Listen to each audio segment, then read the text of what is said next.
예, 이번 차시에는 무형자산에 대해서 설명을 드리겠습니다.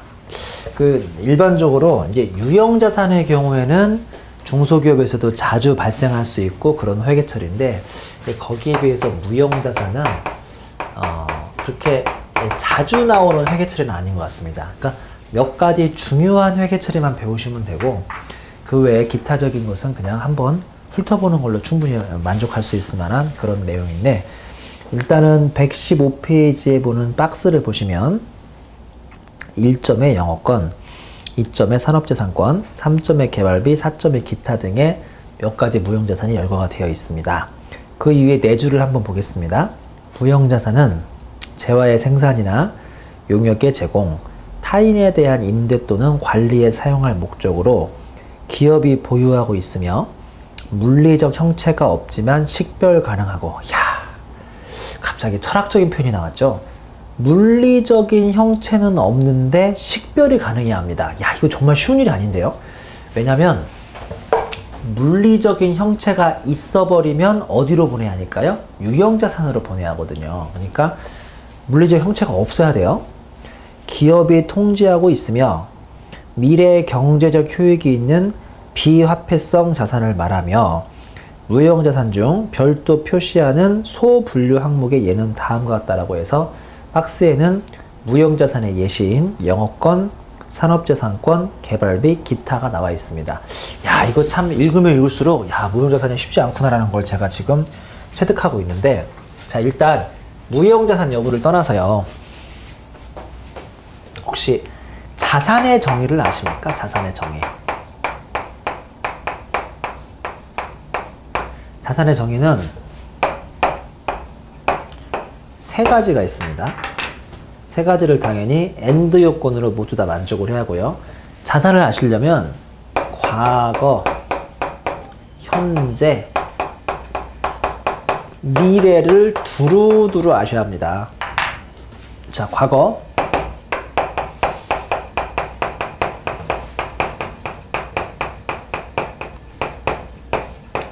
과거 사건의 결과로 기업이 현재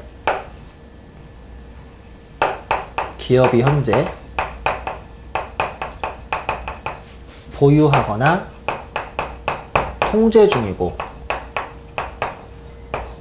이걸 잘만 활용한다면 미래의 경제적 효익의 유출 가능성이겠어요? 유입 가능성이겠어요? 유입 가능성이 있겠죠. 자, 이 세 가지 조건을 AND로 만족하는 게 자산의 정의입니다. 자, 예를 들어 봅니다. 우리 회사가 이번에 토지를 샀습니다.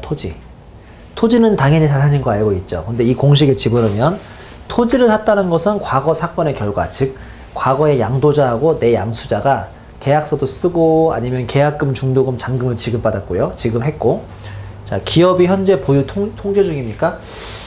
토지를 우리 회사가 보유 통제 중이라는 걸 인정받으려면 그 외에 등기소에 가면요, 부동산 등기부등본이 있지 않습니까? 그거 띄워보면 그 토지에 대해서는 우리가 이제 소유권자로 돼 있을 거 아닙니까? 그러면 기업이 현재 보유 통제 중인 거죠. 자, 미래를 보시면 미래의 경제적 효익에 유익 가능성이 있어야 하는데, 토지를 가지고 있으면 한마디로 돈 벌 수 있나요, 없나요? 있죠. 왜냐면 토지 가지고 있으면 거기다 건물을 올려가지고 공장을 지을 수도 있고요. 아니면 청 안 되면 나중에 토지를 팔아버리면, 예전에는 100억에 샀는데 팔 때는 150억에 팔리니까 50억 정도의 미래 경제적 효익의 유입이 있는 거 아닙니까? 이걸 다 만족해야만 원래 자산에 해당이 되는데, 이 첩첩산중이네, 첩첩산중. 이 무형자산은 당연히 자산에 해당하니까 이런 요건들 정도는 당연히 가지고 있어야 할 것이고, 여기에다가 뭐가 필요하느냐? 물리적 실체가 없습니다. 근데 게다가 또 식별이 가능합니다. 물리적 실체가 없는데 식별이 가능해요. 제가 지금 읽었던 것이 115페이지에 있는 첫 번째 줄, 두 번째 줄인데요. 또 얘를 지금 기업이 통제하고 있어야 합니다. 이게 참 어렵죠. 이게 정말 어렵습니다. 제가 예전에 이 회사를 감사 다녀간 적이 있었어요. SM이라고요. 뭔지 아죠? 이거? SM이 수만 엔터테인먼트, 그렇죠? 이거 이수만 씨가 만들어가지고 아마 제가 알기로 상장까지 가는 회사인데요. 이 회사를 감사 나간 적이 있는데 거기에 그 회계팀 김 팀장 지금도 가끔씩 생각납니다. 회계팀 김 팀장 이분은 안 되는 거 알면서도 꼭 우리 감사인이 감사 나가면 꼭 한번 확인하고 시작을 했어요. 아이 그러니까 회계사님 우리 소시 SM리에 소시 있다면서요? 소녀시대가 무형자산으로 잡을 수 없는 거죠잉 알면서 이 소녀시대를 무형자산으로 잡고 싶어 합니다. 참 어떻게 생각하면 자 소시를 데리고 있으면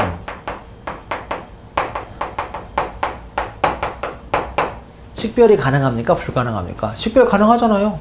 아니 그 9명의 아름다운 그 소녀시대를 식별을 못할 수가 없죠.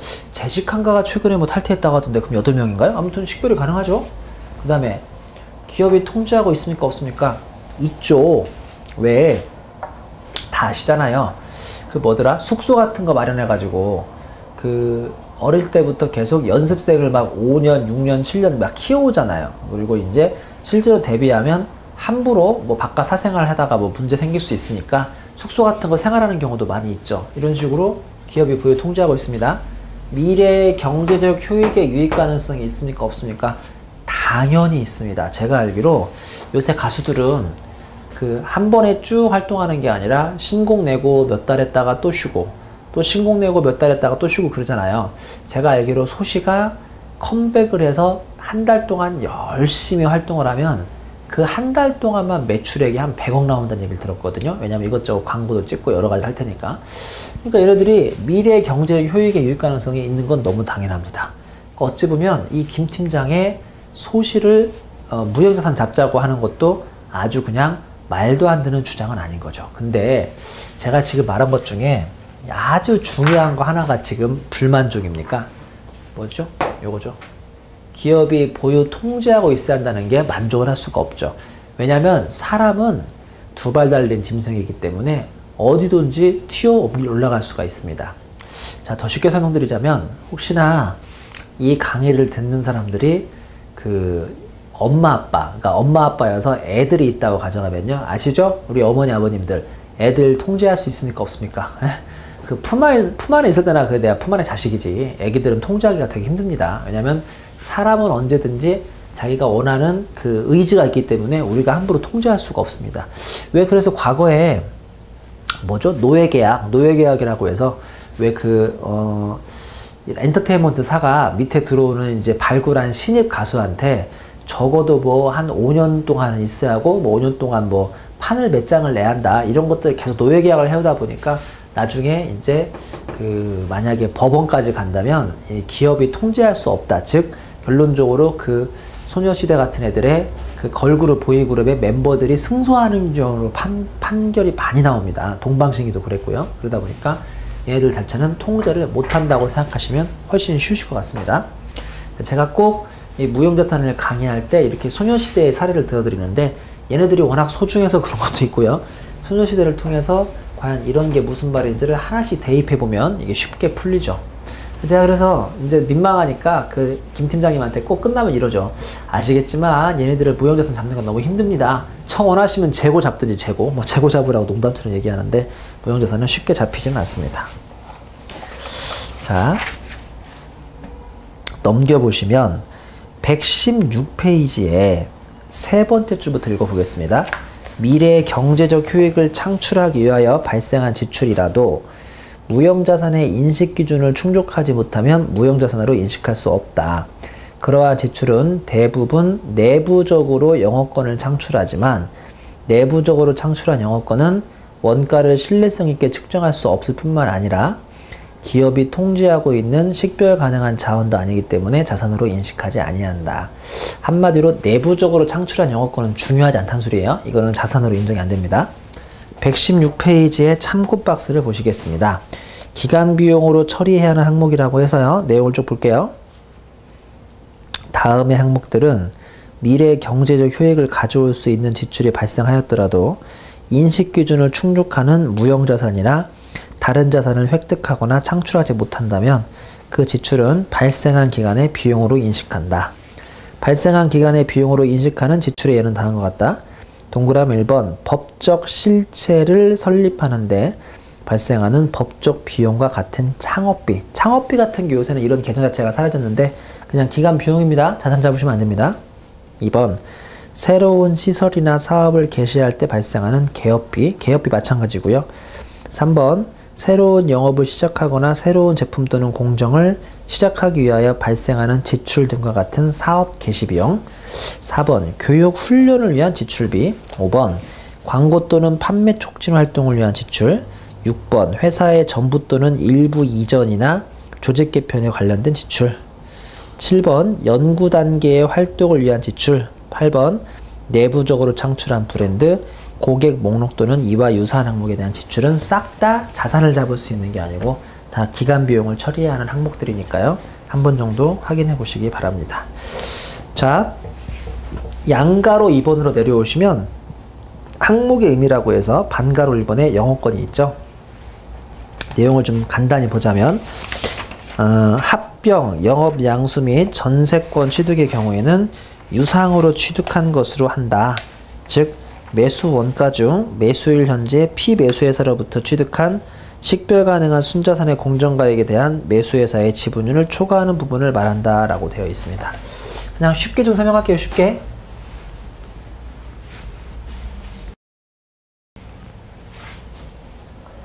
무형자산은 두 개만 아시면 됩니다. 실무적으로 가장 많이 쓰이는 게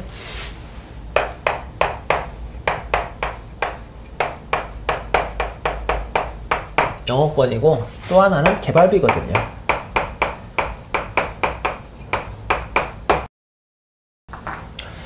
영업권부터 좀 소개 좀 드릴까요? 내가 우리 동네에서 뭐를 해가지고 좀 더 먹고 살 수 있을까를 고민하다가 우리 동네에 매물로 나온 치킨집 하나를 내가 인수하기로 했죠. 그러면 상대방한테 자산이 얼마입니까? 나 1억이요. 그럼 내가 현금 1억 주면 됩니까? 아니죠. 왜냐면 내가 5년 전에 이 치킨집을 개업을 할 때 원금이 부족해가지고 우리 치킨집 앞에 있는 은행이죠. 은행에 가가지고 차입을 한 적이 있다. 즉 대출을 받은 적이 있다. 그럼 미안하지만 내가 아직 못 받고 있으니까 너가 그 사람한테 이 대출 부채를 6천만 원을 갖다 줘라. 결론적으로 나는 지금 1억짜리 회사를 사야 하는데 1억이 굳이 필요하지 않고 그냥 4천만 원 정도만 있으면 살 수 있죠. 왜냐면 지금 4천만 원만 주고 내가 부채를 나중에 그 부채는 내가 스스로 갚아버리면 되는 거니까 그렇기 때문에 결론적으로 이렇게 회계 처리가 나옵니다. 근데 갑자기 닭집을 파는 박명수라고 가정할까요? 박명수가 나한테 호통을 막 치면서 야야야 5천만 원은 내라. 그럼 여러분은 박명수한테 물어보겠죠. 저기요 제가 왜 1,000만 원 더 내야 돼요? 그럼 박명수가 나한테 뭐라 그러냐면 내가 여기서 5년 동안 장사를 하다 보니까 나름대로 이 동네에 터줏대감이다. 그래서 노하우가 있다. 오케이? 내가 처음에는 닭을 너무 설리키거나 아니면 너무 바싹 태워가지고 고객들의 원성을 많이 샀는데 뭐 이제 네가 원하면 이런 것들이 다 누적돼 있어서 한 1,000만 원은 더 줘라. 근데 나는 못 주겠다. 아니면 어떤 사람은 주겠다. 여기에 이제 그 유명한 영업권이 잡히는 거죠. 1,000만 원. 이 영업권은 금방 보신 것처럼 다른 회사를 보통 그러니까 인수하거나 뭔가 사올 때 한마디로 웃돈을 주고 사오는 것들이 다 영업권에 해당됩니다. 자, 이 영업권은 그럼 앞으로 어떻게 합니까? 이 영업권은 감가상각을 해 나갑니다. 일반적으로 내용 연수로 5년이 제일 많죠. 그러면 여기 영업권 이렇게 해서 쭉 상각을 해 나가는 거죠. 영업권. 영업권은 당연하지만 뭐 감가상각비 세법에서는 그래서 이렇게 인정을 해요. 쭉 나가는 게 바로 이 영업권의 그 내용입니다. 근데 이제 감가상각비라고 하는 경우도 있는데 이게 이제 무형자산이니까 그냥 감모상각이라고 하는 경우도 있죠. 영업권 상각해 나가는 거. 자, 이제 이게 기본적인 영업권의 회계 처리가 되십니다. 그리고 이제 이 수강생들 중에서 혹시나 국제회계 기준을 쓰는 분들이 있다면 국제회계 기준 IFRS에서는 이 영업권을 상각을 하지 않죠. 그래서 그냥 놔둔 다음에 항상 연말에 얼마나 좀 빠졌는가, 과연 순실현 가능가액은 얼마나 되는가를 한번 테스트만 해볼 것이고요. 아마 그렇게 내용이 어려울 것 같지는 않습니다. 여기 비해서 개발비죠. 개발비. 이거 상당히 중요한데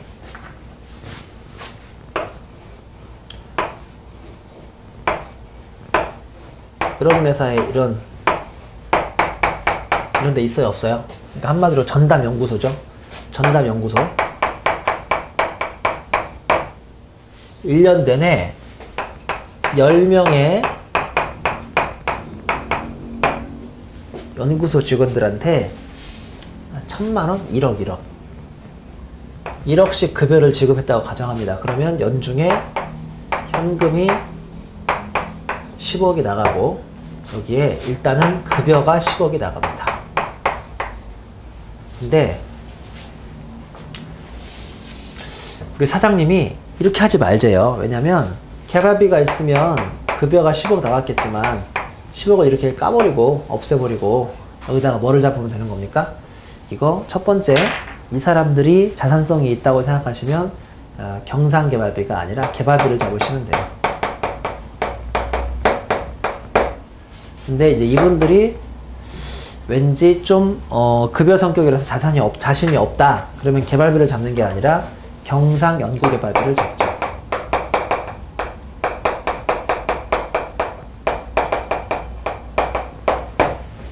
무슨 말씀인지 아시죠? 이 노란색하고 빨간색의 회계처리는 똑같이 B로 끝난다고 해서 동급으로 보시면 안 되는 거 알죠? 이건 완전 다르죠? 개발비는 자산으로 가는 거고 경상연구개발비는 아시다시피 손익으로 가는 겁니다. 여러분이 여러분 회사의 사장님이라면 개발비로 어떻게든 자산 잡는 게 좋겠어요? 아니면 경상연구개발비로 비용 떠는 게 좋겠어요? 자, 사장님이라면 당연히 개발비로 자산 잡는 걸 좋아합니다. 왜냐하면 저렇게 해야 회사의 손익도 좋아 보이고요. 그 다음에 개발비를 어떻게든 자산에다가 좀 올려놔야 이 회사가 평소에 개발에도 관심이 이해해 줄 거 아닙니까? 그래서 많이들 이 개발비를 많이 자산으로 옮겨놓고 싶어 하는데 이렇게 하시면 안 돼요. 이렇게 하시면 상당히 곤란해지십니다. 웬만하면 경상연구개발비로 해서 손익계산서에다가 이걸 갖다 놓는 게 훨씬 유리하지, 아마 재무상태표에 개발비로 자산성을 인정받으려면 상당히 어려운 요건이 여러분을 기다리고 있을 겁니다. 그 내용은 117페이지에 있죠. 117페이지 방가르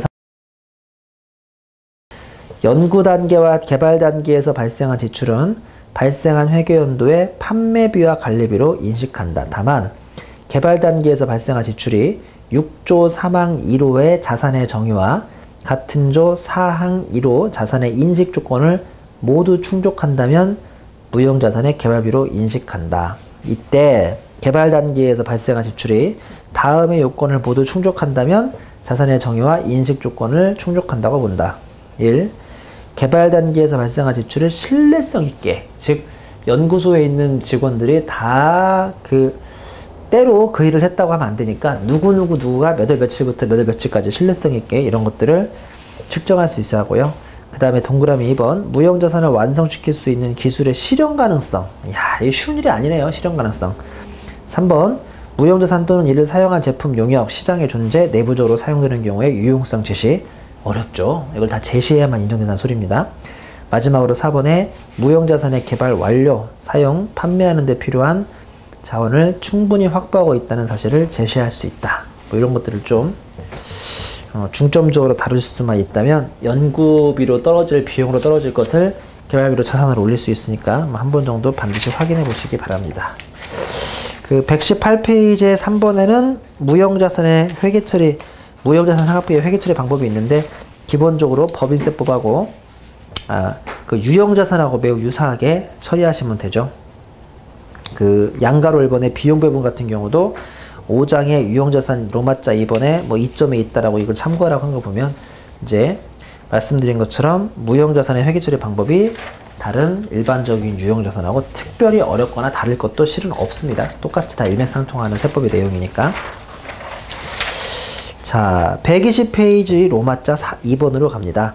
법인세법상 무형 고정자산의 평가인데 1점에 감가상각대상 자산이죠. 영업권 동그라미 1번에 있고요. 동그라미 5번에 개발비가 있습니다. 이게 상당히 중요한 내용들이니까 잘 한번 확인하시고요. 121페이지의 내용연수의 별표 3에 무형 고정자산의 내용연수표라고 해서 이것도 한번 내용연수표를 보고 정확히 한번 내용연수가 뭔지 알면 될 것 같고요. 3점의 삼각방법에 가운데 세로나 오른쪽 세로의 제일 끝에는 항상 이제 삼각방법은 정액법, 적용법으로 적용을 하고 있습니다. 자, 여기까지 해서 기본적으로 이제 우리가 실무에서 많이 사용하는 영업권하고 개발비에 대한 설명으로 무형자산에 대한 설명을 마쳤고요. 그 외에 뭐 실용신화권, 특허권 같은 경우는 금액도 크지 않거니와 모든 회사에 공통적으로 해당하는 회계처리 아니니까 무형자산에는 영업권하고 개발비를 반드시 인정해 주셔야 하고, 특히나 개발비는 아까 배웠던 여러 가지 요건을 동시에 올 만족, 엔드 요건으로 만족해야만 자산이 잡을 수 있고, 안 그러면 비용으로 떨려버리는 그런 내용이니까 이 부분에 대해서는 막 억지로 자산을 잡았다가 나중에 이제 세무조사 등으로 인해서 다 부인될 수가 있으니까 가급적이면 억지로는 안 잡는 방식으로 무형자산을 처리하시면 좋을 것 같습니다. 자, 여기까지 무형자산에 대한 설명을 마치도록 하겠습니다.